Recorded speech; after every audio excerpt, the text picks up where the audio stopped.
देखो, आप लोग हमारी बात को अन्यथा मत मानना। जो सबसे बड़ा ज्ञानी होगा वह सबसे बड़ा भक्त होगा। फिर से सुन लें इस वाक्य को। जो सबसे बड़ा ज्ञानी होगा वो सबसे बड़ा भक्त होगा, और जो सबसे बड़ा भक्त होगा वो सबसे बड़ा ज्ञानी होगा।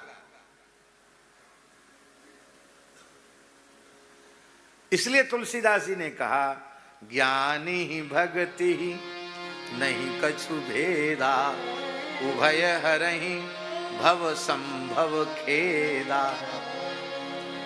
सुखदेव जी कितने उच्च कोटि के ज्ञानी हैं, कितने बड़े भक्त हैं।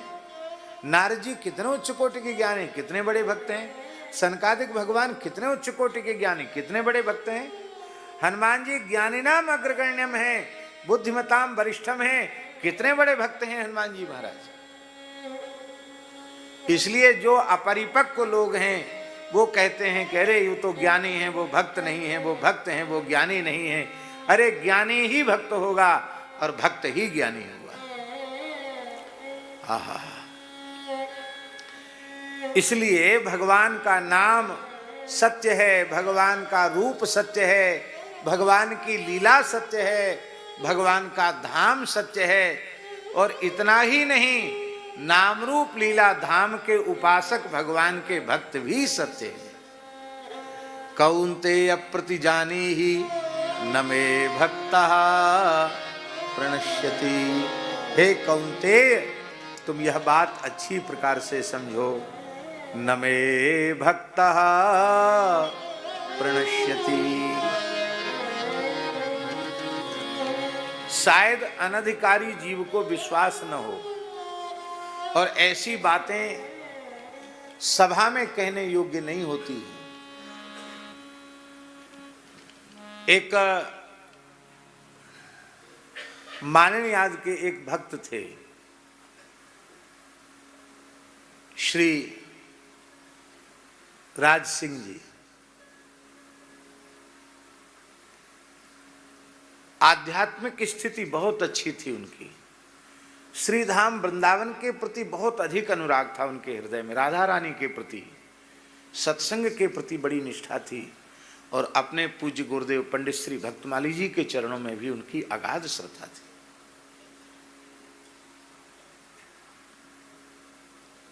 ऐसी मनु भाई थे।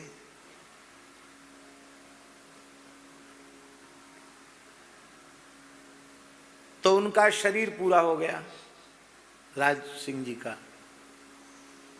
और अहमदाबाद में भर्ती थे, और हमसे टेलीफोन पर बातचीत हुई। इसमें मोबाइल नहीं आया था, टेलीफोन था, टेलीफोन पर बातचीत हुई। और उन्होंने बातचीत करते समय गुरुजी कहा कि मेरी 16 आना वृत्ति भगवान में समर्पित हो गई, मुझे अब बिल्कुल भी कोई चिंता नहीं है, बहुत आनंद है, बस आप अनुमति दें, अब मैं बिल्कुल मौन हो जाना चाहता हूं। मेरा मन वृंदावन में है, श्री बिहारी जी के चरणों में है, हमारी पूरी चित्तवृत्ति भगवान में लग गई है। मैंने कहा कि बहुत सौभाग्य की बात है, तो बहुत आनंद है, क्या कहना। और उनका शरीर पूरा हो गया। वे जानकर मौन हो गए थे, बात नहीं कर रहे थे, लेकिन निरंतर उनको वृंदावन का बिहारी जी का चिंतन बना हुआ था। हमको बाद में सूचना मिली कि उनका शरीर शांत हो गया। उसके बाद शरद पूर्णिमा थी, तो हम बिहारी जी दर्शन करने गए, लगभग रात्रि को 11 साढ़े 11 बजे। उस समय भीड़ कम हो जा, अब तो भीड़ हमेशा ही ज़्यादा होने लग गई, उस समय उतनी भीड़ नहीं होती थी। तो शरद पूर्णिमा के पहले ही उनका शरीर छूटा था। किस महीने में छूटा था? शायद भादों में छूटा, कुआर में, कब है? दशहरा के दिन। हाँ, दशहरा के दिन शरीर छूटा, तो शरद पूर्णिमा मतलब 5 दिन बाद।